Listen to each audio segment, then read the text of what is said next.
हम अपने पिछले वीडियोज में अर्थशास्त्र का आधार डिस्कस कर रहे थे।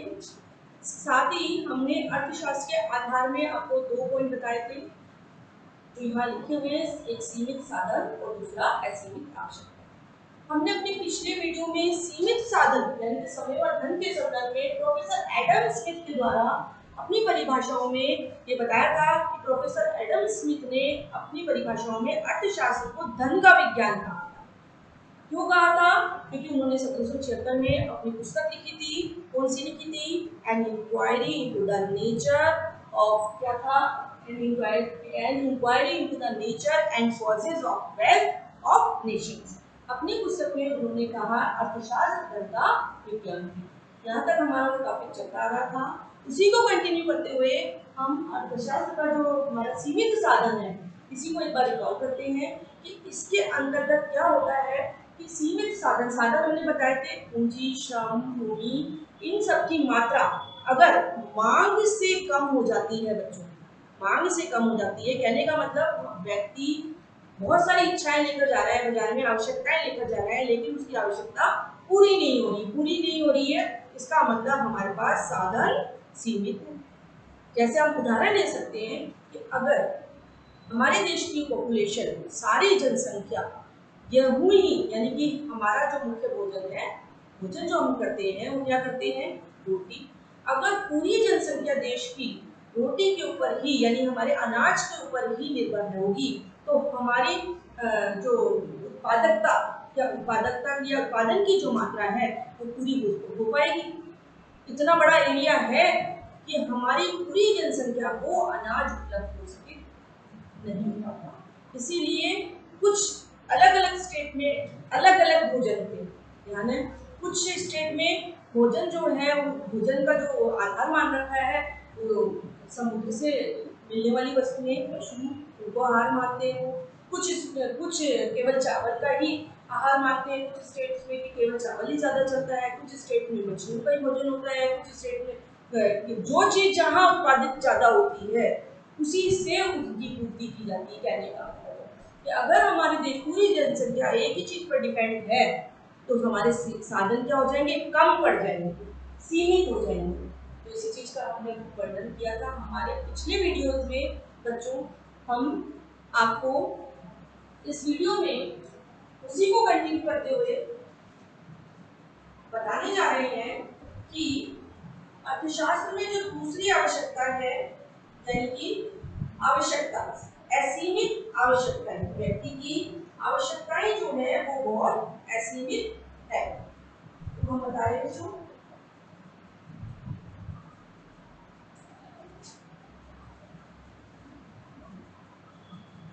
असीमित आवश्यकताएं नाम से पता चल रहा है, अनलिमिटेड वांट्स, व्यक्ति की जो आवश्यकताएं हैं वो बहुत अनलिमिटेड है।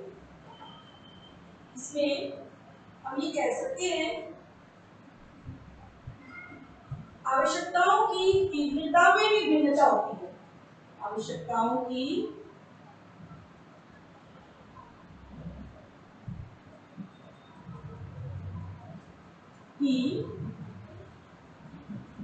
तीव्रता में भिन्नता पाई जाती है, यानी कि अलग अलग व्यक्ति अलग अलग आवश्यकता लेकर बाजार में जाता है। ये चीज है बच्चों कि आवश्यकता में जो है तीव्रता उसमें भी भिन्नता पाई जाती है। तो इस संदर्भ में भी जैसे हमने बताया था कि सीमित साधन और उसको हमने बताया धन से रिलेटेड जो बात कही थी वो किसके द्वारा कही गई थी? प्रोफेसर एडम स्मिथ द्वारा। प्रोफेसर एडम स्मिथ के द्वारा ये बात कही गई थी कि अर्थशास्त्र धन का विज्ञान। इसीलिए दूसरा जो हमने लिखा है असीमित आवश्यकता है, इस संदर्भ में भी जैसे जैसे अर्थशास्त्र विकासशील शास्त्र बनता गया उस आधार पर हमारे कुछ अर्थशास्त्री भी परिवर्तित हुए, उनके मत, उनके विचार भी परिवर्तन या उनके विचारों में भी परिवर्तन हुआ। तो तो हमने ये बताया कि आवश्यकताओं की तीव्रता में भिन्नता पाई जाती है। यदि आवश्यकता में विचार या मत किनके द्वारा दिए गए बच्चों, ये दूसरे अर्थशास्त्री थे जो समय के साथ परिवर्तन हुआ, तो उन्होंने अपनी पुस्तकों में इस अध्ययन के द्वारा ये कहा कि अर्थशास्त्र धन का विज्ञान नहीं है, अर्थशास्त्र मानव का विज्ञान है। इन्होंने क्या कहा था, हमने पीछे वीडियो में बताया था कि अर्थशास्त्र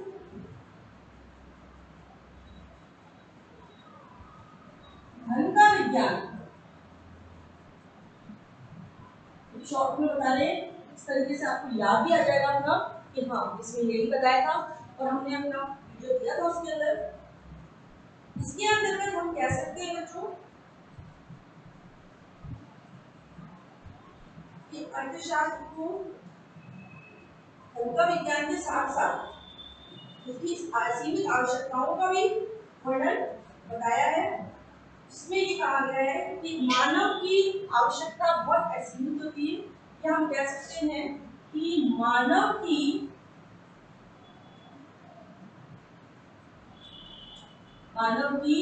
एक आवश्यकता नहीं होती है। ये भी कह सकते हैं कि मानव की एक आवश्यकता नहीं होती है। एक मानव की जब एक आवश्यकता पूरी हो जाती है तो वो दूसरी उत्पन्न कर देता है। मानव की एक आवश्यकता पूरी होती है तो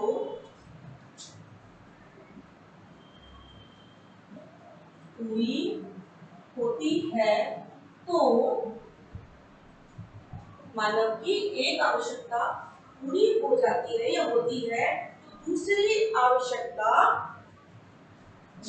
हो जाती है, ताकि पूरी हो जाती है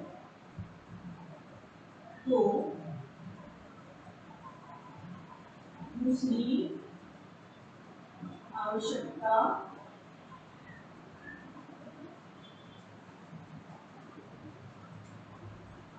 उत्पन्न हो जाता है।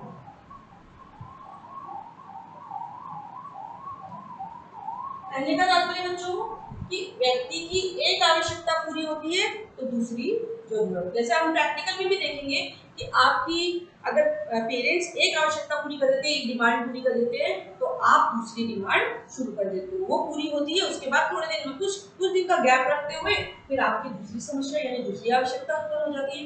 तो ये भी हम मानव जीवन का एक पार्ट है, मानव की प्रकृति या स्वभाव में ये चीज है। इसलिए ये बता रहता है कि मानव की एक आवश्यकता पूरी हो जाती है तो दूसरी आवश्यकता उत्पन्न हो जाती है। ऑटोमेटिकली हमारी रिक्वायरमेंट अपने आप बनने लग जाती है कि ये चीज हमें जरूरत की चीज है, ये हमें चाहिए। इसलिए आता है आवश्यकताएं क्या है बच्चों, इसलिए आवश्यकताएं असीमित है।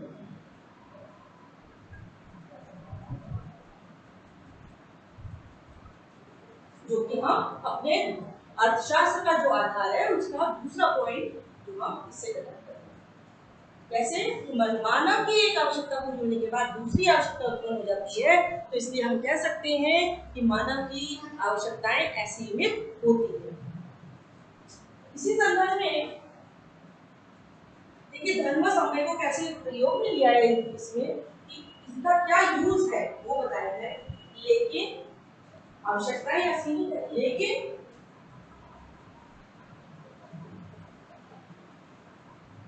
इनको पूरा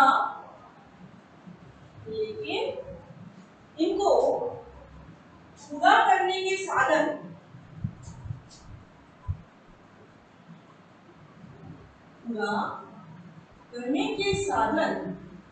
जो कि हमने क्या बताए, समय व धन बताए थे, सीमित है। व्यक्ति चाहता तो बहुत कुछ है कि मैं ये भी ले लूं, ये भी ले लूं, या ये भी मेरी आवश्यकता है, ये भी मेरी आवश्यकता है, लेकिन कहाँ जुड़ जाता है जब उसके पास बजट नहीं होता या लिमिटेड होता है, तो ये चीज यहाँ कनेक्ट करती है। कहने का मतलब कि अर्थशास्त्र धन का विज्ञान है, केवल यही नहीं है। तो जैसे जैसे समय परिवर्तित हुआ या हमारी आवश्यकताओं में तीव्रता बढ़ने लगी, तो कुछ अर्थशास्त्रियों ने अपने अलग विचार दिए, जिन्होंने कहा कि मानव अर्थशास्त्र केवल धन का विज्ञान नहीं है, मानव का विज्ञान भी है। कैसे है? मानव की नीड्स के ऊपर, वांट्स के ऊपर डिपेंड है कि उसकी आवश्यकता कैसी है और वो किस साधन को कौन सी आवश्यकता में लगावे वो चीजें। तो इन आवश्यकताओं को पूरा करने के साधन समय व धन सीमित होते हैं तथा इन साधनों के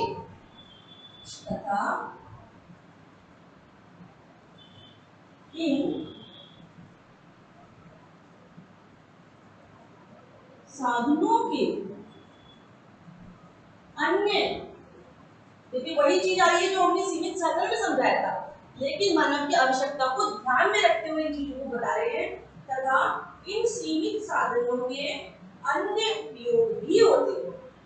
अन्य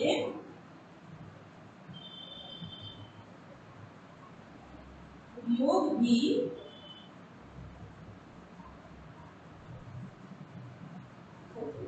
कहने का मतलब साधन कौन से? भूमि। भूमि का प्रयोग केवल गेहूं उगाने में या अनाज उगाने में नहीं हो रहा है, भूमि का प्रयोग हम अलग अलग आवश्यकता के लिए भी करते हैं। समझिए, केवल अनाज के लिए नहीं, मान लीजिए कोई वस्तु का भी प्रोडक्शन करना है तो भी भूमि आएगी, कोई जड़ी बूटियों का प्रोडक्शन करना है तो भी भूमि, उसी भूमि में हमें अनाज भी उगाना है और औषधियां भी उगानी है। तो ये समस्या है कि हमारे पास साधन क्या है? एक, और आवश्यकता क्या है? दो। अगर हम वैकल्पिक तौर पे देखें तो ये प्रॉब्लम आ जाती है। तो मानव की एक आवश्यकता पूरी होने के बाद अनेकों आवश्यकताएं उत्पन्न हो जाती है और उस संदर्भ में मानव क्या करता है? उन साधनों की सीमितता, साधनों की जो सीमितता है उनके कारण वह उपयोग भी उनके अन्य कामों में करता है। इसीलिए कौन सी समस्या उत्पन्न हो जाती है? अतः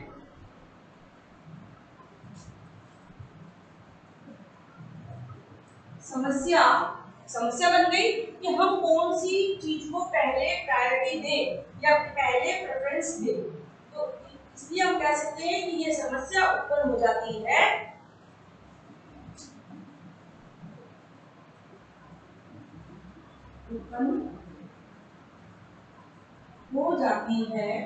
कि पहले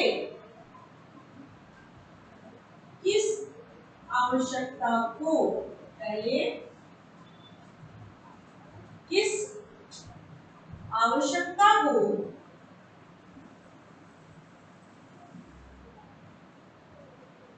पूरा किया जाए।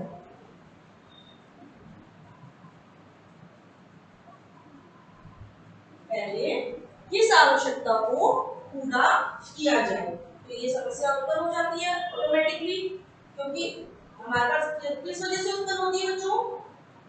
क्योंकि हमारे पास साधन लिमिटेड है। नीड कौन सी? हम साधन लिमिटेड होने के बाद हम पहले अपनी वांट्स कौन सी ले, जो हमारी जरूरत की चीजों की पहले हम उसका पूरा करेंगे, बाद में हम दूसरी चीजों पर वो करेंगे। तो हमने अर्थव्यवस्था का जो दूसरा आधार था कौन सा? असीमित आवश्यकताओं का हमने समझी।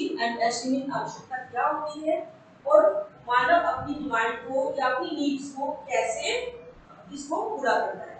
तो देखिए बच्चों, इस संदर्भ में जो समस्या उत्पन्न हुई है, अर्थशास्त्र में उस समस्या का नाम भी दिया हुआ है।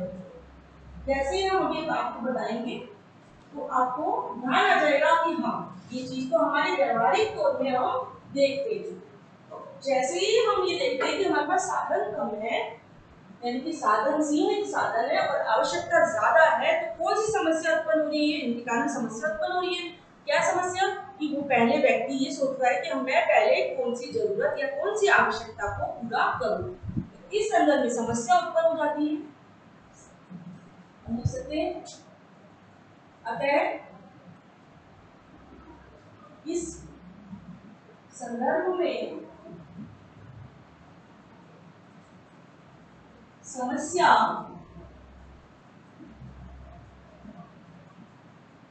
उत्पन्न होती है, जो कि हमने अभी समझा और अध्ययन भी किया, पढ़ा भी है, होती है। तो समस्या उत्पन्न हो रही है, इस समस्या को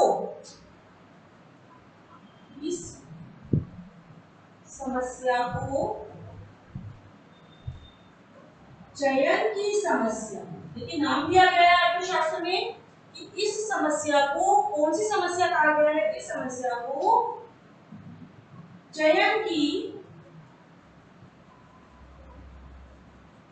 समस्या या, बहुत इंपॉर्टेंट है, या आर्थिक समस्या, या मुझे लिखते चयन की समस्या या आर्थिक समस्या, यदि इसके बहुत नाम है,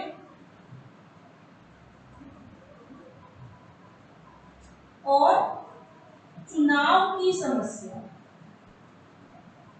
चयन यानी चुनाव, कि हम पहले कौन सी आवश्यकता को पूरा करें।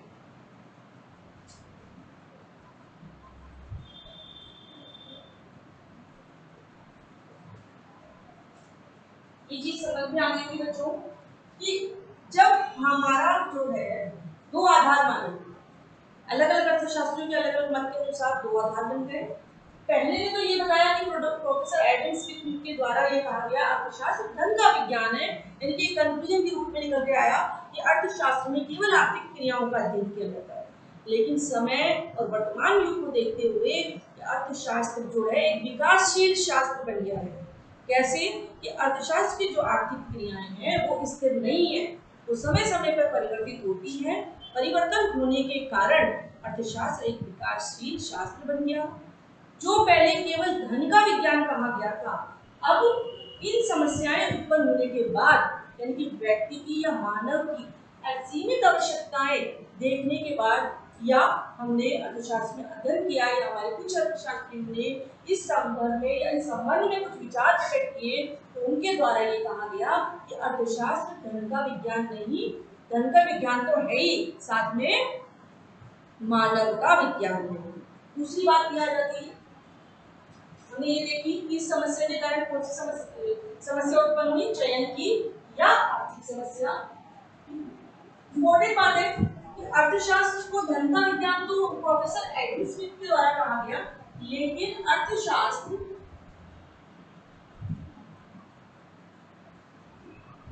मानव का विज्ञान है। ये किनके द्वारा कहा गया बच्चों, हम बता रहे अर्थशास्त्र मानव का विज्ञान है।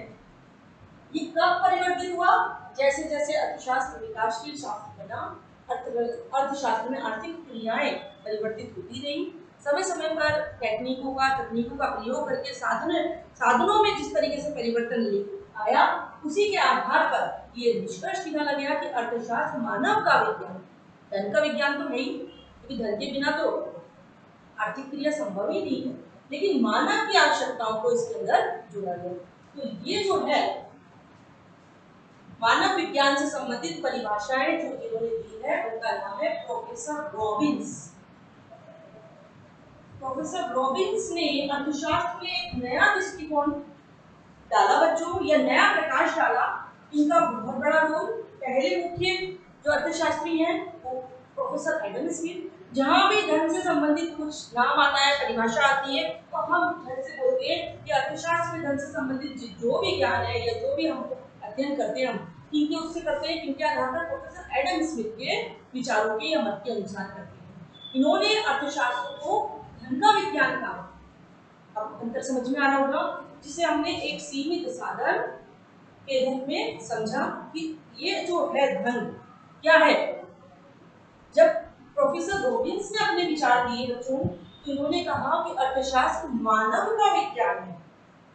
मानव का विज्ञान, क्योंकि इन्होंने ये कहा कि प्रोफेसर, इनके अनुसार, इनके मतानुसार लिख सकते हैं, इनके मतानुसार या विचारानुसार हम कह सकते हैं कि इन्होंने न तो धन पर अधिक जोर दिया और न ही इस पर मनुष्य के कल्याण पर। इनके मतानुसार न तो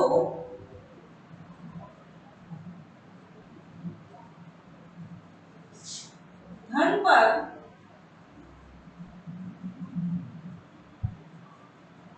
अधिक जोर दिया और न ही मानव कल्याण। ध्यान देने वाली बात है, इनकी डेफिनेशन में क्या मिला हमें? मानव कल्याण। ये नया वर्ड आया आपके पास, मानव कल्याण। इस पर जोर नहीं दिया, यानी कि समाज में सामाजिक कल्याण पर जोर नहीं दिया, मानव के कल्याण पर नहीं, उसकी सुख समृद्धि पर जोर नहीं दिया। उन्होंने धन पर जो अधिक, ना तो धन पर अधिक जोर दिया और ना ही मानव कल्याण पर, बल्कि उन्होंने किस पर दिया?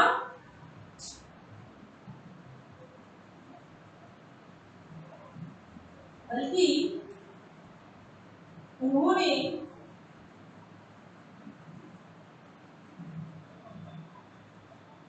मानव की असीमित आवश्यकताओं पर बल दिया, बल्कि उन्होंने व्यक्ति की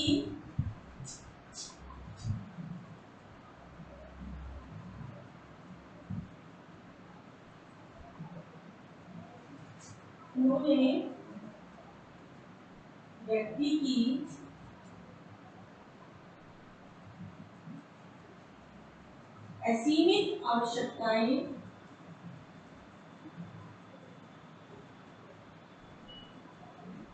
उन्होंने व्यक्ति की असीमित आवश्यकताएं, जिनका वर्णन हमने बताया, असीमित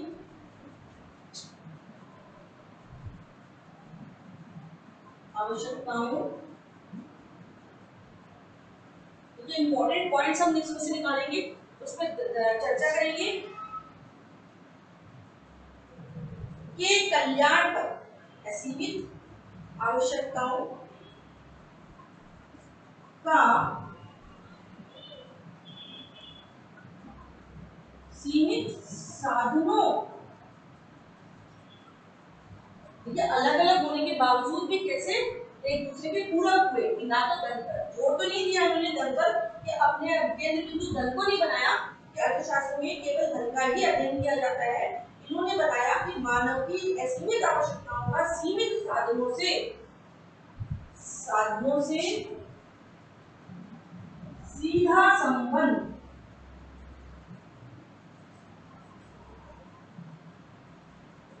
रखने का प्रयास किया, सीधा संबंध रखने का प्रयास किया।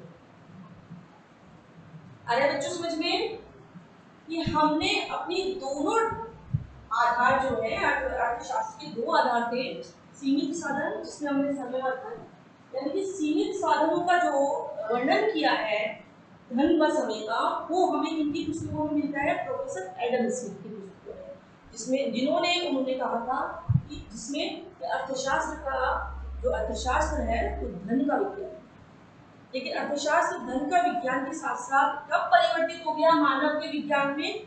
जब प्रोफेसर रॉबिन्स ने अपने मत अनुसार, अपने अनुसार ना तो ये कहा है कि ना तो धन पर अधिक जोर दिया और ना ही मानव कल्याण में, बल्कि उन्होंने व्यक्ति की आवश्यकताओं का सीमित साधन से सीधा संबंध बताया। यानी कि अपनी जो सीमित मानव की जो आवश्यकताएं हैं वो कैसे इससे संबंधित रखती है या कैसे इससे संबंध रखती है। सीधा साधा शब्दों में हम कह सकते हैं बच्चों कि व्यक्ति की जो नीड्स है वो पूरी किससे होती है, या अपनी वो इच्छा उपयोगिता किसके द्वारा, यानी ऐसा कौन सा माध्यम है, ऐसा कौन सा साधन है जिसके द्वारा वह अपनी इच्छा को फुलफिल करता है। कौन सा साधन हुआ? धन। तो जब तक मानव अपनी आवश्यकताओं को किसके द्वारा पूरा करेगा? धन के द्वारा। तो दोनों का संबंध हो गया कि मानव अकेला अपनी आवश्यकताओं को बाजार में लेकर नहीं जा सकता, किसके साथ किसका क्या यूज करेगा? वो धन को यूज करेगा। बिना धन के मानव अपनी आवश्यकताओं को, लेकिन धन का यूज तभी करेगा जब उसे आवश्यकता होगी। तो प्रोफेसर रॉबिन्स के द्वारा अर्थशास्त्र में एक नया दृष्टिकोण दिया गया, जिन्होंने धन पर अधिक जोर न दे करके ही मानव कल्याण पर भी नहीं दिया और मानव की आवश्यकताओं पर जोर दिया। और उसका संबंध सीधा किससे बताया, सीमित साधनों से बताया। तो कहने का तात्पर्य बच्चों कि हमने दोनों साधन पढ़े और इनकी परिभाषा को, एक परिभाषा दी गई है प्रोफेसर रॉबिन्स की, जिसकी परिभाषा को हम स्पेशल कुछ ऐसे बिंदुओं पर आधारित किए इनकी परिभाषाओं को, क्योंकि बहुत इंपॉर्टेंट है कि जिस प्रकार अर्थशास्त्र में आर्थिक क्रियाओं के बिना अर्थशास्त्र नहीं चल सकता, उसी प्रकार मानव जो हमारे साधन है, दो हमारे आधार है, इनके बिना भी अर्थशास्त्र नहीं चल सकता। कहने का तात्पर्य हम प्रोफेसर रॉबिन्स की जो चर्चा है हमारे अगले वीडियो में करेंगे, क्योंकि ये पार्ट लंबा है बच्चों, बहुत लंबा है। इन्होंने अपनी परिभाषा किस तरीके से दी है और अपनी परिभाषा को कैसे इन्होंने कुछ स्पेशल बिंदुओं पर निर्धारित की गई है, तो उन बिंदुओं को हम स्पष्ट करेंगे। देखते देखते आपके इस चैप्टर में देखिए, आपने जो है अर्थशास्त्र पढ़ा, अर्थशास्त्र में आर्थिक क्रियाओं के साथ साथ हमारे कुछ अर्थशास्त्रियों के नामों को भी जाना और पढ़ा। पिछले वीडियोस में आप अर्थशास्त्र को पढ़ते आए थे, लेकिन आज हमारे इस वीडियो में आपने प्रोफेसर एडम स्मिथ को भी जाना, उनके विचारों को, उनके मतों को जाना किस संदर्भ में, या अर्थशास्त्र के संदर्भ में।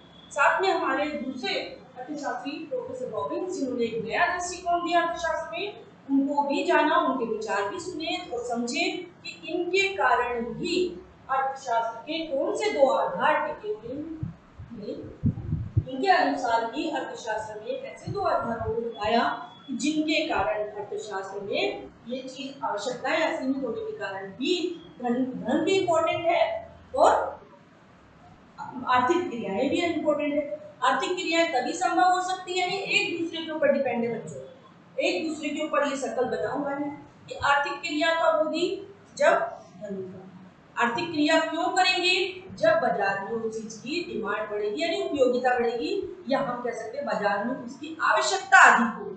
तो प्रेफरेंस हम आवश्यकता को भी दे सकते हैं कि पहले व्यक्ति की आवश्यकता अधिक होगी और फिर उस संदर्भ में व्यक्ति क्या करेगा, साधनों की सीमितता को ध्यान में रखते हुए, यानी कि धन को ध्यान में रखते हुए वह अपनी आवश्यकता को पूरा करेगा। इसीलिए हम कह सकते हैं कि व्यक्ति बाजार में जब जाता है तो धन लेकर जाता है, लेकिन उसके साधन, धन को हमने सीमित बताया है कि उसका जो लिमिटेड बजट होता है उसके अकॉर्डिंग, यानी उसके अनुसार ही वह अपनी आवश्यकता या अपनी इच्छा शक्ति को जाहिर करते हुए अपनी आवश्यकता की वस्तु खरीद कर लेकर आता है। वो बात और है कि उस वस्तु की वह मात्रा कम या ज्यादा अपने बजट के अनुसार करता है। वही चीज आ गई कि मैं पहले किस वस्तु को प्रेफरेंस दूं, या पहले कौन सी वांट्स या नीड्स को पूरा करूं। जो हमारे लिए पहले जरूरत है, व्यक्ति पहले उसकी वांट्स पूरा करता है कि हमें साधन सीमित है तो पहले जरूरत इसको लो। हम बाजार में जाते हैं, अगर हम दो चीज लेने जा रहे हैं, दो में से अगर हमको दोनों महंगी मिलती है तो हम क्या करते हैं कि पहले ये ले लेते हैं, हमारे पास जितना पैसा है, पहले हमारी नीड, जरूरत किन चीजों के लिए होगी, दूसरी चीज अगर बचेंगे पैसे तो फिर हम दूसरी चीज लेंगे। तो ये जो दोनों चीज आ जाती है कि हमारी आवश्यकता की चीज लें या दूसरी चीज लें, तो वो कौन सी हो गई, चयन की समस्या। या लग गया कि हम ऑप्शन ले रहे हैं कि या ये करें पूरा या वो करें, तो क्या हो गई, कौन सी समस्या उत्पन्न हो गई इस संदर्भ में, चयन की, जिसे हमने आज बताया आपको कि चयन की समस्या को हम किस नाम से जानते हैं बच्चों, चुनाव की समस्या, जिसे हम आर्थिक समस्या के नाम से भी जानते हैं।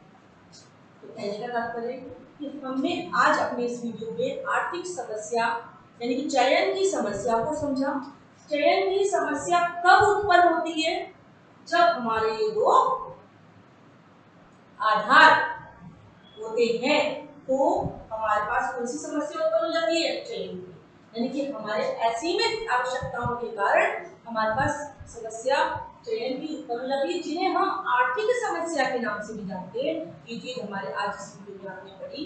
साथ में प्रोफेसर रॉबिन्स का जो हमने परिभाषा बता रखी है कि उनके अनुसार असीमित आवश्यकताएं बता रखी है, साधन सीमित है, तो हम इसको आगे कंटिन्यू करते हुए इनकी परिभाषाओं को और इनके स्पेशल 4 बिंदुओं को लेते हुए इनमें डिस्कस करेंगे बच्चों। जब तक कि आप हमारे पिछले वीडियो और इस वीडियो को कॉम्बिनेट करते हुए पढ़ें कि अर्थशास्त्र का आधार कौन से दो आधारों पर टिका हुआ है, उन दोनों का वर्णन आपको एक एक करके समझाया गया है, सिखाया गया है और साथ में आपके पूरे एक एक पॉइंट को डिस्क्राइब करके रिटर्न में बताया गया है। तो हम भी ये चाहते हैं बच्चों कि आप इस संदर्भ में अपने नोट्स बनाते जाएं और बनाने के बाद आप उनको इस संदर्भ में फीडबैक समय समय पर देते जाएं। तो हमारे इस टॉपिक से रिलेटेड जो चर्चा होगी वो अगले वीडियो में होगी बच्चों। तब तक के लिए थैंक यू।